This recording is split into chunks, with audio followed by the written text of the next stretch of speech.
The mom last night I talked to, during our conversation, her son's 14, 15 years old, and she goes, I don't understand. This is the weirdest thing. We have been dragging this kid to this thing and this thing and this thing and this thing. He's been coming for what, 6, 8 weeks now. All I have to do is say, hey, do you have group tonight? He says, yeah, let's make sure I get on the screen. And she's all, what? We're in like Cancun and you want to get in your group session instead of go play on the beach? He's all, yeah. Greg is an artist at this balance, this movement between focus, hyper focus, intense. But if you're only intense all the time, they're not going to stay there. And if you're only goofy all the time, they're not going to get any value out of it. Greg, tell us about walking that tightrope. We're all trying to manage our way through sexual energy. Let's be honest. Who gave us this power? God. I mean, and if guys didn't have it, how many guys would actually get married? Uh, That's interesting question. So let's understand that this is the greatest gift that God's blessed us with. And I always say, if you can't have fun doing this, we're doing it wrong. This is the plan of happiness, not depression. We've got to learn how to understand that Adam fell that men might be, men are that might have joy. And if we can't learn from our challenges that we're going through, what's the purpose? That's why we came down here. This is our curriculum to learn, do lost battle analysis, learn from not just porn and masturbation, but learn from all things. I work with couples all the time, and how can we stop fighting each other and start fighting the real enemy? And let's have some fun doing it instead of, man, I've just seen these poor boys, the hardest thing is getting them back up after they fall and feel like the world's falling apart. And I'm like, no, it hasn't. You're just human. You're having a human experience. And what can we learn from this and how can we get back in the game? Brighton said that we just lost a game. If you mess up on the piano, nobody's perfect on the piano when they first start. Nobody's perfect at a sport when they first start. And I'm definitely not perfect at math when I first start. I'm still trying to figure that out. So understand it's a process, to think that you got to overcome this in 12 weeks. We are always going to have hormones. I say, just like food reminds us to go out there and eat, hormones remind us to get out there and get married and keep this population going. That's the reminder God put inside of us, that we want to have this beautiful opportunity like Brighton has of walking around holding this beautiful baby, and be connected and have love. But at the same time, Satan's real. He wants anything and everything to make you miserable like unto himself. And so when we can understand the realness of the enemy, that he's going to shred you and do everything he can. And I always say the best fight with Satan is don't fight him. Don't talk to him. Don't waste another second with him, because the more you talk to him, the more you lose. I mean, I love that Carl Jung quote, more what you resist persists. And sometimes the more we resist something, the more fear we have towards. So I'm trying to get him to, let's have more faith. Let's let go of the fear. Let's faith it till we make it, not fake it till we make it. And let's have some fun doing this at the same time. If a mom walks by a meeting, hears you laughing, the boys laughing, and everyone's goofing off, and she goes, oh, I'm so worried that we're not getting our money's worth because all they do is play around in that meeting.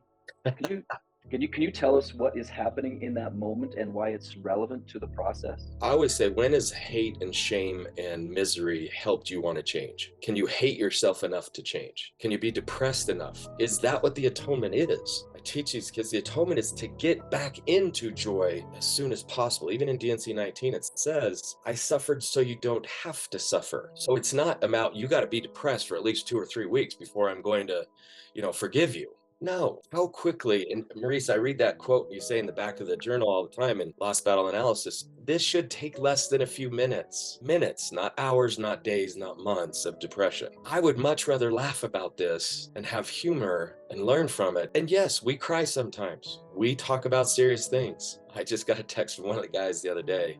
He's going on his mission, and he's just like, and excuse his words, he's a teenage boy.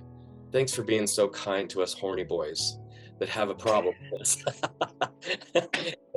and and I'm so grateful you're patient with us and you love us through this. And I've, for the first time, I don't feel the shame around this. And I know that I can keep learning the rest of my life, and I have the tools, because this is not a 12-week program.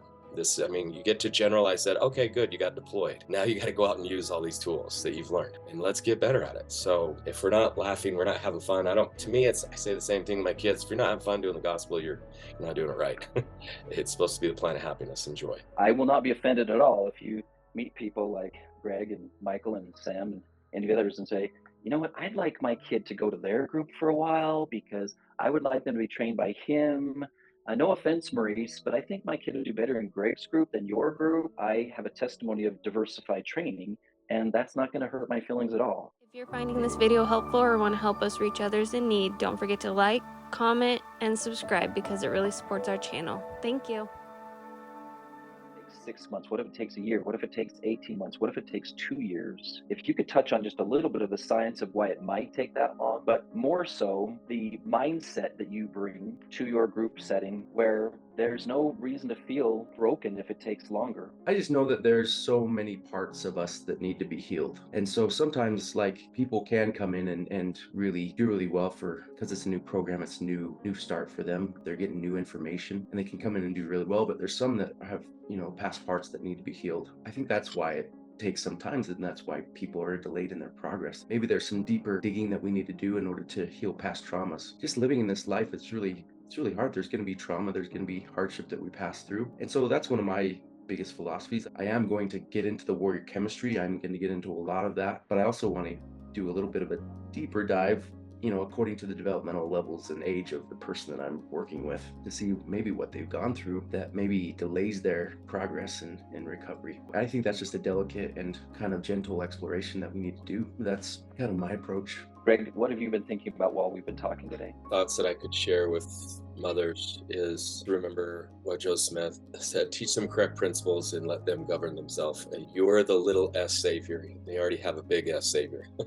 Your job is not to take upon them their problems or even understand them. I think the best thing you do is look at their journal. I always say, I want a woman to read this right here, and check that box, in their manpowers and be part of the learning experience instead of the shaming. Tell me what you learned from your lost battle. How can I help you in that process? Because as much as you might not understand this, he doesn't understand some of the things you're going through.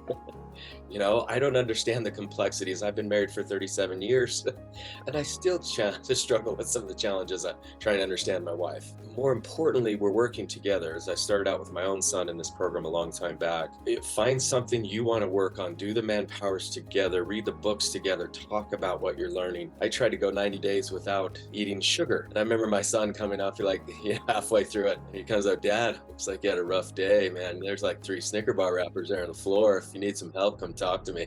And I'm like, shut up, son. But we're having fun together instead of my son with a problem. We all got issues. We all have things we need to work on. And so the better we can work together, you're not taking his sins or problems on your shoulders. We're growing and learning together. It's always about growth and learning and staying in that process. Moms, first, I want to express my gratitude for you. There's a gift that I have observed that you have that is almost a curse, which is this unstoppable drive to celestialize everything you touch. I just want to make things better for this person. I just want to make things better for this person. I just want the world to get along well with each other. I just want to protect them. That drive is a significant moving energy in this world. Sometimes men will complain, man, I can never fulfill my wife's expectations. I'm all, have you ever been in her head? Do you have any idea what it's like for a woman to not fulfill her own expectations? Ladies, thank you for this internal, phenomenal drive that you have. We hope to be there for you. We hope to be a resource to you.